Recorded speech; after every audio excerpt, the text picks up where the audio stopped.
अस्सलाम वालेकुम dear students, कैसे हैं आप सब लोग। आई होप आप सब खैरियत से होंगे। आज हम सॉफ्टवेयर क्वालिटी इंजीनियर का एक और इंपॉर्टेंट कांसेप्ट देखेंगे। इंशाल्लाह आप लोगों को समझ आएगी। आप लोगों ने मेरे साथ रहना ताकि आप लोग इस कांसेप्ट को आसानी से समझ सकें। ठीक, तो आइए समझते हैं।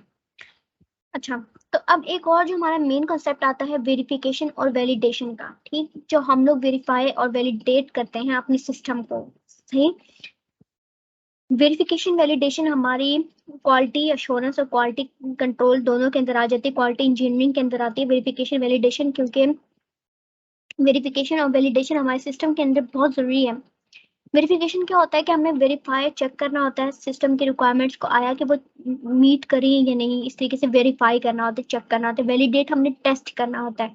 ठीक है, लाइक एक स्टैंडर्ड के मुताबिक कि हाँ जी वैलिडेट कर रहा है प्रोसेस के मुताबिक। सही, तो वेरिफिकेशन वैलिडेशन हमारे इंस्पेक्शन और टेस्टिंग के अंदर आ जाती है। ठीक है, और हमारे पास स्टैटिक और डायनामिक वेरिफिकेशन वैलिडेशन इस तरीके से भी आएगी। वो इंशाल्लाह हम आगे फर्दर इसको भी देखेंगे, फर्दर एक्सप्लेन करके कि इसको क्या है। लेकिन अभी हम मेन कंसेप्ट वेरिफिकेशन वैलिडेशन का मैं आप लोगों को समझाना चाहती हूँ ताकि आप लोगों को समझ आ जाइए, ताकि इससे आगे फिर हम स्टैटिक डायनामिक पे जाएं तो आप लोगों को वो उसमें उसको समझने में कोई मुश्किल ना हो। तो वेरिफिकेशन वेरिफिकेशन के अंदर जो एक मेन एक कंसेप्ट आता है वो होता है are we building the product right. अब आप लोग कह रहे हो क्या है, मतलब किस तरह, आप लोगों को समझ नहीं आई होगी। मैं आप लोगों को बताती हूँ क्या चीज़ है।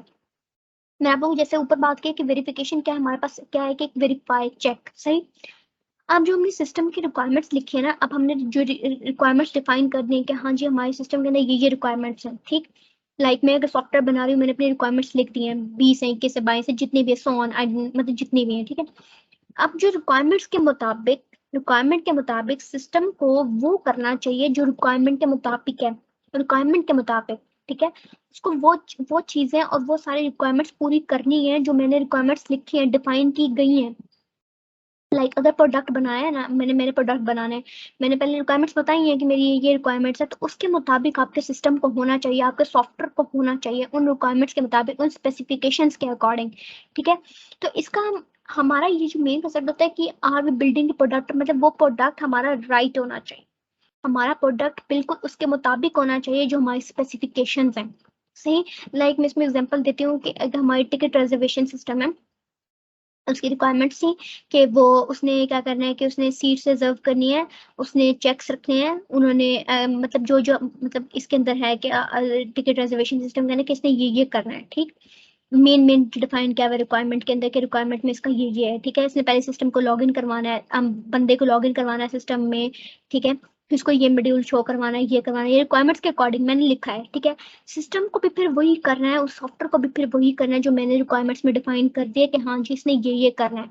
ठीक, तो ये होता है कि आप बिल्डिंग के प्रोडक्ट, मतलब प्रोडक्ट हमारा सही राइट मतलब डेवलप हुआ है राइटली, मतलब जैसे होना चाहिए था। वेरिफिकेशन ये है, चेक की है। अब आ जाती है वैलिडेट टेस्ट पे। अब तो अब आप लोगों को ये बहुत सारी समझ आ जानी है कि are we building right product, मतलब अब हमने पहले तो वो लिख दिया है, सिस्टम वो कर रहा है। अब वो सिस्टम कर रहा है, अब हमें क्या पता वो सिस्टम ठीक कर रहा है या नहीं कर रहा है। वो कर रहा है, वो रिक्वायरमेंट के अकॉर्डिंग कर रहा है, लेकिन ठीक कर रहा है या नहीं, अब टेस्ट पे बात आ जाती है, अब वैलिडेशन पे बात आ जाती है। इसको भी एग्जांपल के थ्रू समझाऊंगी। लाइक टिकट रिजर्वेशन सिस्टम है, ह्यूमन ने एक टिकट रिजर्व करनी है, तो सिस्टम उसको देखो, अगर हमने टिकट रिजर्व करनी है तो हमें कुछ टिकट शो होंगी ना कि ये टिकट्स रिजर्व हैं, ये टिकट्स अवेलेबल है, आप ये करना, आप ये करना है। अब ऐसा सिस्टम ही होना चाहिए कि वो सिस्टम आपको तो दिखा रहा है कि नहीं जी इधर टिकट्स ये अवेलेबल हैं, और वो टिकट्स असल में रिजर्व हो चुकी हैं, आप उधर बुक कर दें, अपनी बुकिंग भी उधर सब कुछ, अपने पैसे भी उधर सब कुछ दे दें। और कल को जब आप लोग जाएं उधर और बाद में उधर कहें कि तो सीट रिजर्व थी, तो सिस्टम वो काम कर तो रहा है लेकिन वो गलत कर रहा है। फिर सिस्टम वो क्यों नहीं दिखा रहा है जो उसको दिखाना चाहिए, उसको शो करवाना चाहिए कि नहीं ये तो रिजर्व है सीट, ये तो अवेलेबल है सीट, मतलब जो भी केस है। ठीक है, तो सिस्टम कर रहा है वो काम, लेकिन उस वो ठीक कर रहा है। तो are building the right product होता है कि सिस्टम वो सब कुछ काम ठीक करे जो उसकी रिक्वायरमेंट के मुताबिक है। ऊपर ये था कि रिक्वायरमेंट के मुताबिक करे। ठीक है, उसमें ये बात हो रही थी। अब ये कि रिक्वायरमेंट के मुताबिक वो ठीक काम करे जैसे कि उसको करना चाहिए। ठीक, अगर टिकट रिजर्व करे तो वो ठीक रिजर्व करे, अवेलेबल है तो अवेलेबल दिखाए, रिजर्व है तो रिजर्व दिखाए। जो यूजर चाहता है वो उसको उसको करे जो यूजर के मुताबिक है, क्योंकि यूजर की बात आ रही है वैलिडेशन में, क्योंकि वैलिडेशन किस पे जाके चेक होगी, जाहिर सी बात है यूजर जो आपके एप्लीकेशन यूज करेंगे वो टेस्ट करके बताएंगे ना कि हाँ जी आपने जो अपने सिस्टम की रिक्वायरमेंट्स लिखी है सब कुछ के इसके मुताबिक आपका सिस्टम ठीक कर रहा है। मैं यूज कर रही हूँ, मैं टिकट रिजर्व कर रही हूँ, तो मैं बताऊंगी, मैं वैलिडेट टेस्ट करके बताऊंगी। जब मेरी सीट सही रिजर्व हो जाएगी मैं तो कहूंगी कि हाँ जी इनका सिस्टम बिल्कुल ठीक बना हुआ है, सॉफ्टवेयर बिल्कुल ठीक बना हुआ है। सीट सही नहीं रिजर्व होगी, वैलिडेशन फेल होगी, टेस्ट फेल हो गया, तो इसका मतलब इनका सिस्टम सॉफ्टवेयर ठीक नहीं बना हुआ। तो वेरिफिकेशन और वैलिडेशन दो मेन कंसेप्ट हैं जो आते हैं सॉफ्टवेयर क्वालिटी इंजीनियरिंग के अंदर। तो आई होप सब आप लोग समझ आ गए होंगे, मैंने एग्जांपल के थ्रू आप लोगों को समझाने की कोशिश की। आई होप सब आप लोगों को क्लियर हो गया होगा कि प्रोडक्ट राइट और राइट प्रोडक्ट का क्या मतलब है। ठीक, आगे चलते हैं। तो जो वेरिफिकेशन और वैलिडेशन प्रोसेस है ये हमारा जो ये पूरा लाइफ साइकिल, जो हमारा पूरा लाइफ साइकिल है सॉफ्टवेयर डेवलपमेंट लाइफ साइकिल जो है हमारा रिक्वायरमेंट का, उसके बाद डिजाइन आता है, उसके बाद हमारी इम्प्लीमेंटेशन आती है, उसके बाद हम लोगों की क्या आती है कि हम टेस्टिंग आती है। हमारे चारों फेज के अंदर जो है वो हम लोग के पास क्या आ जाती है, वेरिफिकेशन या वैलिडेशन प्रोसेस आ जाता है।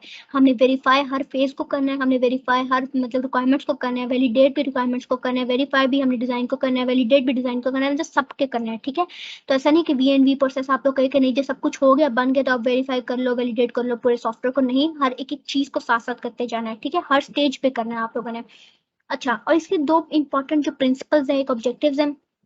वेरिफिकेशन वैलिडेशन को हम इसलिए कर रहे हैं ना कि हम डिफेक्ट्स को निकाल सकें। सिस्टम सही काम कर रहा है तो ठीक है, अगर वो सिस्टम सही से काम नहीं कर रहा तो हम डिफेक्ट्स आइडेंटिफाई करेंगे, डिफेक्ट्स डिस्कवर करेंगे, हाँ जी यहाँ पे डिफेक्ट्स आ रहे हैं, यहाँ पे डिफेक्ट्स आ रहे हैं। वो हम तब बाद में देख सकेंगे जब हम वेरिफिकेशन लगाएंगे, वैलिडेशन करेंगे, तो हमें तब पता चलेगा। जैसे मैंने इधर एग्जाम्पल दिया आप लोगों को, अगर वो सही काम कर रहा तो मैं तो कहूँगी ठीक है, मतलब डिफेक्ट्स नहीं है, कोई फॉल्ट नहीं, कोई एरर नहीं है। लेकिन अगर वो काम नहीं कर रहा होगा जिसको करना चाहिए तो मैं कहूँगी कि इधर डिफेक्ट है, इधर फॉल्ट आ रहा है। तो वो इस तरीके से डिफेक्ट्स हम डिस्कवर करते हैं इसके अंदर।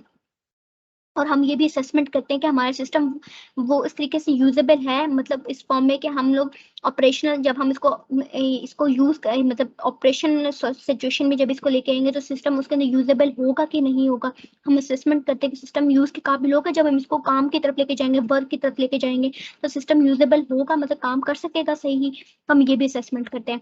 तो वी प्रोसेस के दो मेन प्रिंसिपल्स हैं, ऑब्जेक्टिव्स हैं, वो ये दो हैं कि हमने डिफेक्ट्स को डिस्कवर करना है, उसकी असेसमेंट करनी है सिस्टम यूजेबल है या नहीं है ऑपरेशनल सेंस के अंदर। ठीक, तो वेरिफिकेशन वैलिडेशन का तो मेन कंसेप्ट तो यही था, लेकिन इसके आगे स्टैटिक डायनामिक भी आती हैं दो केसेस, वो मैंने अभी इसके साथ नहीं रखी क्योंकि मुझे था कि आप लोग कंफ्यूज हो जाएंगे। तो वो इंशाल्लाह हम आगे की वीडियोस में देखेंगे। तो आज का जो कंसेप्ट था वो ये छोटा सा ही था। आई होप सो आप लोगों को समझ आ गई होगी वेरिफिकेशन वैलिडेशन की। और अगर आप लोगों को नहीं समझ आई किसी भी चीज़ की तो आप लोग मुझसे कमेंट में बहुत पूछ सकते हैं। और आखिर में वही रिक्वेस्ट कि आपने लाइक सब्सक्राइब कमेंट करना नहीं भूलना, और अपने नोट्स बनाने भी नहीं भूलने क्योंकि नोट्स बहुत ज़्यादा इंपॉर्टेंट है। ठीक है, तो अपना बहुत ढेर सारा ख्याल रखें और मुझे अपनी दुआओं में याद रखें, और खुदा हाफिज़।